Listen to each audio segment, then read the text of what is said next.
So what I wanted to do here was run through some of the tricks that I have to use to mask my features that I really want to minimise. The things that I try to fight against are the fact that my eyes are really quite deep set and my lips are pretty much non-existent on the top lip. In fact, one is thinner even than the other. So there's a bit of trickery that we're going to have to employ. When I put my makeup on, I'm going to have to always start with a touch of oil. Obviously, anybody who's got greasy, oily, prone skin is never going to want to do this. For me, it's a must. So even if I've done all of my moisturising, my serums, SPF, at the moment I've got nothing on my face at all except SPF 50. So I'm just showing you without cheating. I'm taking the oil right up to the eye as well because my skin's really dry. This is something that unless you've got skin as dry as mine, you certainly won't be wanting to do, but you'll be the judge of that. Okay, eye cream as well, because that just helps to illuminate and allow the eye area to look moist. I always find that however good the concealer is, as you get older there are fine lines and concealer will settle in those little cracks, and if the area is really well moisturised then clearly it's not going to be so much of an issue. Right, okay, so we're going to go on to base. I'm doing now a really full makeup look. I'll do another video for a much more natural look. This is one I do keep getting asked, can you do a full makeup tutorial? So I shall show you where I start. I'm going to start with this. It's a Guerlain product, Lingerie de Peau. It's a really beautiful foundation, and I will put some here, here and here, and forehead, and just start to roll it out. I always start from the middle of the face and move out. I do not use sponges or brushes because I need the warmth of my fingers to help massage it in, and also I do feel that you can kind of guide it better into the areas of your face that you need it the most. But if you're a sponge person, nothing wrong with that. So I have put some base on. It was probably 1.5 pumps, and I'm literally just putting it on the areas on a gentle all over. This is a very light one. Now I need to mix. There's never one true colour for me. This is something that I've discussed in another video, I'm sure, as well before. It's by Guerlain. It's called Baby Glow. It's from the range, the Meteorite range, and I'm a big lover of this. It imparts a glow. This is not my shade. It's actually Tijan's shade, but I inherited it, and I use it for warmth because if I just put this on I would look a little dead. This I will not use all over the face. I'm just going to use it on this part of the cheeks, and it's starting already to give, I don't know if you can see, a gleam and a sort of a glow actually. Occasionally I might, if I'm going out for the evening, I might also underneath the foundation have put a glow primer.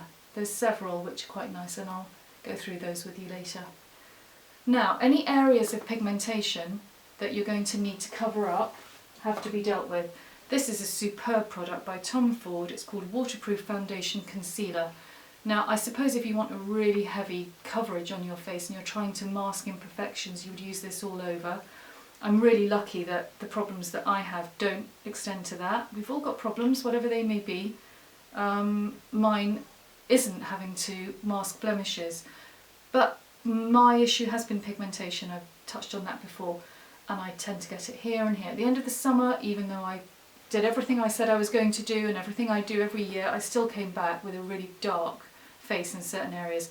So I'm going to dab on the areas where my pigmentation is at the most, and I've always got a little patch here that I've been fighting with for years, and I think actually that was probably from playing tennis once in really, really hot sun and not having a visor to cover that part of my face. And I cycle a lot as well, and you underestimate the amount of sun that you're getting. So this I'm dabbing on these areas which will at a certain light or angle show the pigmented skin. So now I've got a more uniform colour, a little bit of discoloration there on the chin, so I'm just going to put that there. Another little trick, I don't know if anybody ever does this, but often if I'm feeling a bit sniffly, I've got a runny nose, I blow my nose a lot, and I find that around here you can get redness under your nostrils. So it's always a good tip to just use a little bit of the residue from your concealer here. You sometimes forget that, particularly if you're a tall person, someone's below you, you've got this sort of like really red nostrils. It's a nice little tip. Okay, so that's now done. The areas that I'm going to be focusing on when I do this makeup are minimising this almost hooded look that I would have if I don't. My eyes naturally droop down, something I inherited from my grandma. And by the time she was in her mid-80s, her eyes were really little and you could hardly see them. But she was never a great one for makeup. Which I've always one? been powerful. Grandma cousin, Daddy's mummy. Yeah, there's a lot. If you see pictures of her as a young girl, it's really, really similar to me. I might even show you one actually of my great grandma. I'll show you a picture now. So lovely as she was, this is something that she was probably battling with as well. Okay, now we're going on to concealer. I've got this really tired looking concealer. Just like Tijan, I adore the Creme de la Mer concealer. I'm really at the end here now. So, but a little goes a very long way. I've had this a long time. So I will focus with concealer on the side of the nose and there, because that is where the darkest shadow, with any dark shadows, even however well you've slept, you're going to have some purple. And I think people make a big mistake in doing that part of the eye with a lot of concealer, and it can look very cakey. When you're under 30, I think you can probably get away with that, or with some people maybe even under 25, depending on how well they've aged. So for me, this concealer has to be pressed well into the, and I'll take it over to the top of the lid as well, just to ease off and get a blank canvas. Now there is going to be some shadow there that needs to be addressed, and I'm just going to do that with a slightly lighter concealer. So I've primed it there, and I'm not going, there's no point in putting concealer in and rubbing it, because then you're literally putting it on and rubbing it all off. Press it into the skin, dab it. Now, one of the other things that I have is... uneven on your lid, the concealer. Yeah, it is uneven, thanks for reminding me. I would have probably got to that just before I did the rest of it. Okay. I've got a little bit of a loss of volume under this eye, and it's a slight sort of glitch here. So if I sort of pull it, you can see I don't have that sort of dark patch. It's nothing, probably nobody else notices it, but I do. So I will put some extra concealer. This is the Charlotte Tilbury, I don't know what it's called. A retoucher. Retoucher, there you go. It's like Yves Saint Laurent to Cncealer, same thing. Superb, and it's light reflective. And because the consistency is so sheer, that can be used in this part where you're more prone to lines.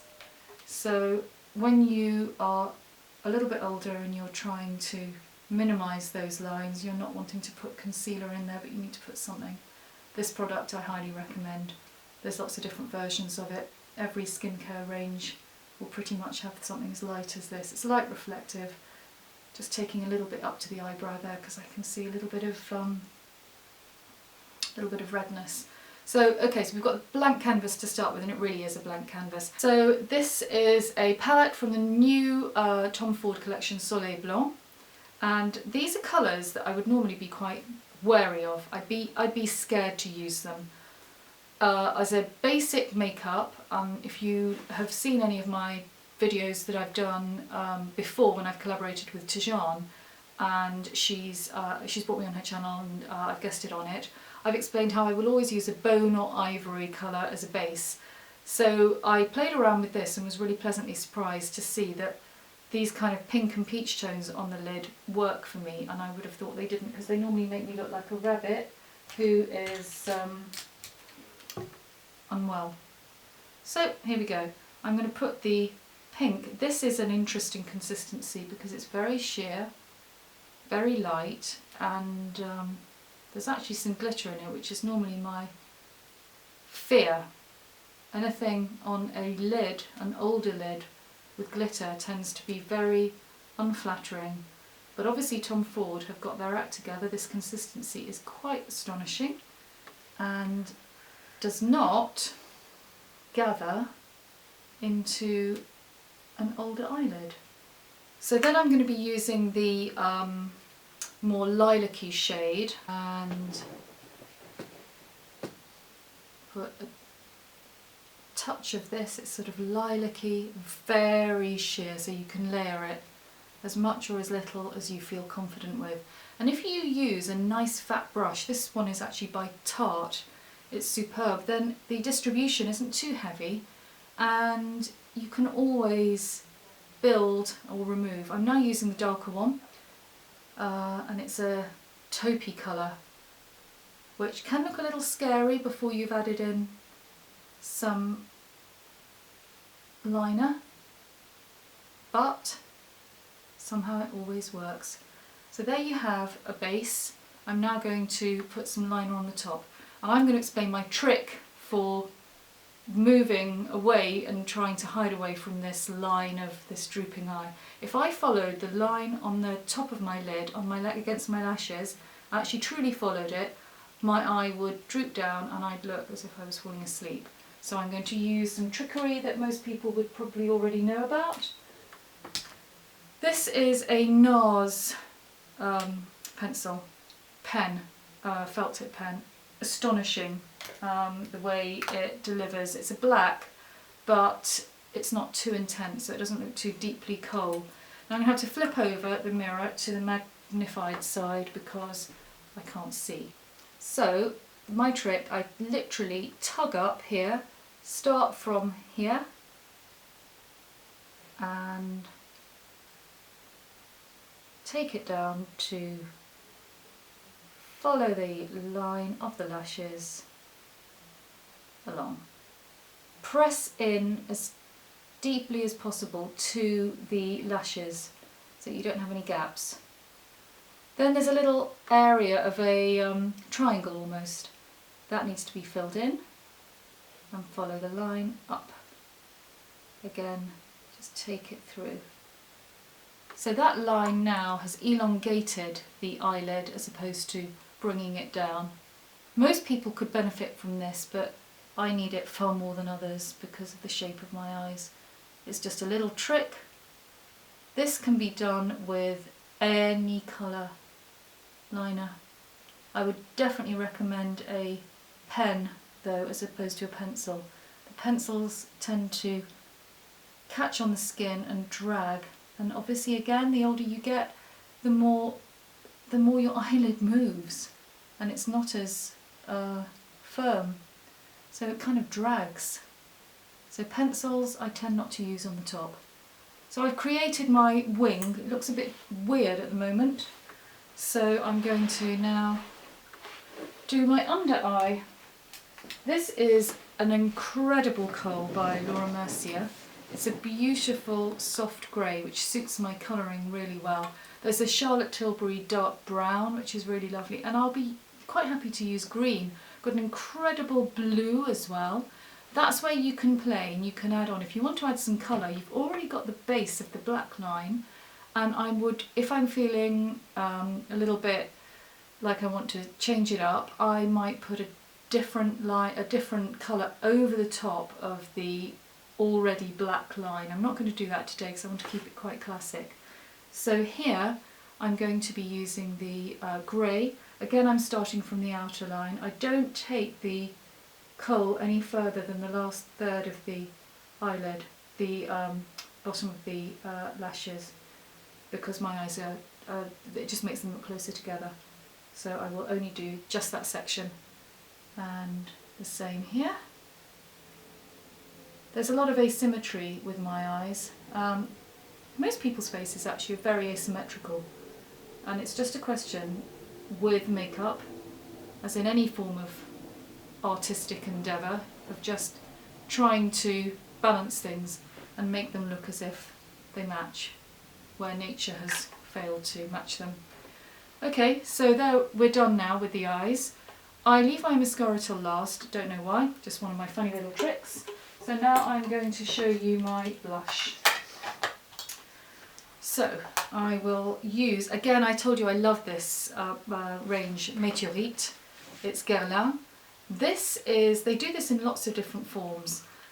They have this incredible, for a start the scent is exceptional. It's this wonderful violet scent. You've got these beautiful coloured balls, lilac, yellow, white, pink, and they exist in this lovely little tub which is really gorgeous. You lift the lid and it's just like a it's like an explosion of perfume. It's gorgeous.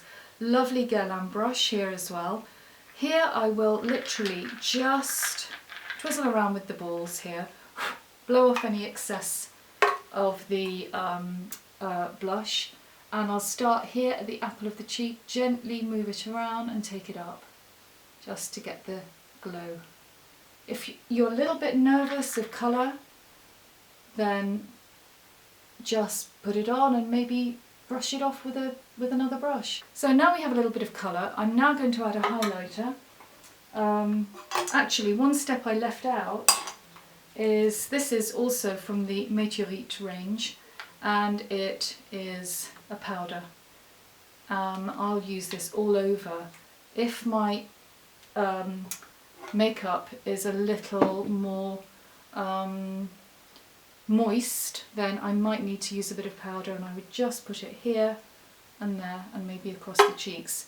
It really does depend on how much shine you've got and how much glow you want to add. This adds a glow all over. Don't be scared of using this all over the face. It looks like scary kind of colours, but it's not at all. It's quite incredible in terms of the beautiful glow it gives, and it suits a blonde with a pale skin tone like this. I'm sure they do a different range for a different skin tone. Okay, we are now going to go to our highlighter. It's a Sephora highlighter, this. Picked it up in Paris and it's amazing, absolutely gorgeous.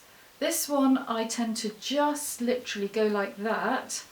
Again, get rid of any excess and take it on this top bit of the cheekbone so that you have a nice little bit of highlight.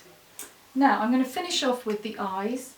For some reason the brows and the mascara I leave till last.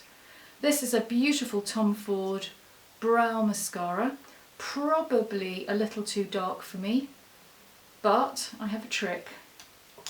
I don't like blonde eye pencils because they don't give me the definition, they look a little too yellow. So I will use this to make a more structured line from underneath the brow, brush it through literally like a mascara. It tames the hairs, gets them into the line that you want, and then gives them obviously the tint and the colour. I thread my eyebrows, have them threaded locally by this amazing girl, and I have to have them coloured as well. Without the colour, there's just nothing there. I do find threading far better than waxing, and I like as full an eyebrow as possible. So I use a brush, an eyebrow brush, which I will then brush through and get rid of any excess that, another hair on there as well. Okay. And the trick to this is actually to try and create quite a strong line just there, and it just gives, if you're wearing quite a lot of makeup, it gives that really lovely finish, quite polished finish. I should be using a tool of some kind, but I'm actually just using my finger just to take off any excess where I've kind of just gone over the actual brow, and if I've ventured any further. Now for the mascara. You need to brush that bit down a bit more on the right, it's really sticking up. Yes. That little bit, there you go. Better. Much better. Yes, sorry about that. Okay, so We're going on to mascara now. This is one of my absolute favourites. It's L'Oreal Double Extension with the white at one end, which builds the lash, and then the black. So here we go. And of course, being typical Lucy, got another mascara I use as well. Okay, so we're starting off by coating these lashes with the white. I'm not sure what the substance is, but it just gives them a lot of body and length before applying the actual mascara. This is an absolute favourite. Often with L'Oreal there will be a deal of 3 products for the price of 2 or whatever, so it's a good time to stock up on mascaras or the kind of products that you always are going to be using or getting through quite a lot of. The way I apply my mascara is straight up, and then towards the end I'll do a little squiggle just to make sure that they're separated. This is a really good one for somebody who doesn't have great lashes like me. It somehow manages to give a really good lash build without looking too clumpy and too false lash effect as well, because that can look really too much. I'm not a great one for false lashes. I'm not very confident in applying them. If I ever do have somebody put them on, they look amazing, but I always feel like I have some bird or something kind of. There you are now. Here we are. I'm now going to show you how I managed to get rid of a glob of mascara like this. So got rid of the little blob of mascara, patching up with a little bit of concealer. This makeup will not need retouching and it will last for about 12 hours, literally. Okay, bottom lashes now. This is a Tarte mascara. It's a superb brand. It's a really good one because you have the reason I didn't use this bit is actually I've run out. It's completely used up now. This is a tiny thin little brush which is perfectly poised and angled, as you can see, and here you can just manage to define the lower lashes. It kind of makes sense really that you would want to use a tiny, less bulbous brush for the lower lashes. Last thing, as I said, we now need to get onto the lips. Little thin lips. I would never go down the road of using any lip fillers. I'm scared, and I think the results look pretty bad actually, and I think it's one of those things that you could always start off and say, well, I'll just do a little bit, and then you end up thinking you need more and more and more. And I don't know why, but for me, when people have their lips done, they don't look as if their lips are done. They look as if all of this part, the top part between the nose and the lip, is actually inflated. So it's not the lip that's inflated, it's the area around it, which is what gives that really strange look.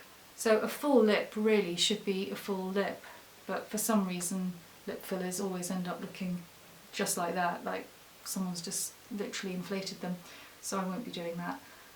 This is a really interesting liner actually. It is by Collection.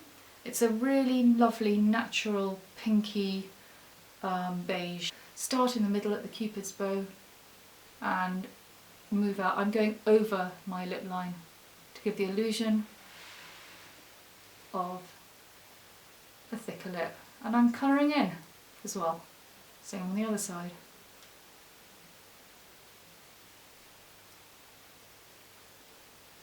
So created a line there. Bottom lip, I follow the line of my lip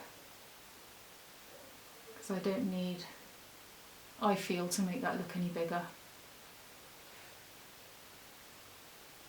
The trick to using lip liner effectively, it's a very 90s thing, lip liner. The trick to using it without having that distinctive telltale line is to do what I've done just now, which is line and then colour in the whole of the lip. I will now put on the shade that I'm going to use. This basic pink nude will work with any colour. Bright red, bright pink, dark berry. You don't need to actually match the liner as long as the liner is a more intense version of the colour of your lip. This is a Guerlain Kiss Kiss number 520, really lovely, pinky, quite sheer, deeply moisturising and very pretty colour. So, done. I have a little trick whereby when I am working and getting on with emails and admin, cooking, looking after the children, I tie my hair up in a bun so that it doesn't get greasy and dirty. So I'll sleep in it like this as well.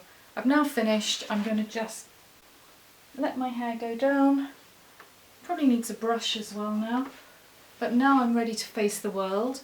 I've let the hair down. It's stayed more full and glossy, and it's been out of my way, number one. It's been out of the dirt and the grease, and I always end up putting my fingers through my hair, which is going to make it more greasy. So I'm done now, I'm finished. Last thing I'm going to do actually is my final spritz of perfume. If you've watched any of my other videos, you will know that I am a little perfume obsessed. This is a new one by L'Artisan Parfumeur. They have a brand new range which is really exciting. It's called the Natura Fabularis range. All of the 6 fragrances have a Latin name, and they're quite incredible bottles as well with this beautiful bee on. This is called Arcana Rosa. It's powerful, it's quite masculine as well. It's a rose, it's Bulgarian rose with, I don't know what else, I'll have to check on, some form of incense. And one more up in the air and let it go on the hair. And that's it, I'm done. I've used some high-end products here, but quite frankly I have used the most amazing Rimmel, number 7, I'm trying to think of the other products, like L'Oreal, Bourjois. Everybody will do these kind of colours that I've used just now, and everybody will do these beautiful flick liners with a felt tip. So these products don't need to be used. I've only shown them to you to show what I am using and how to recreate the look, and how to add light when you have shade, how to mask areas that you really don't want to have people honing in on. So that's it, I'm done, and I am now going to go and sort out what I'm going to cook for my family for supper. So see you all soon.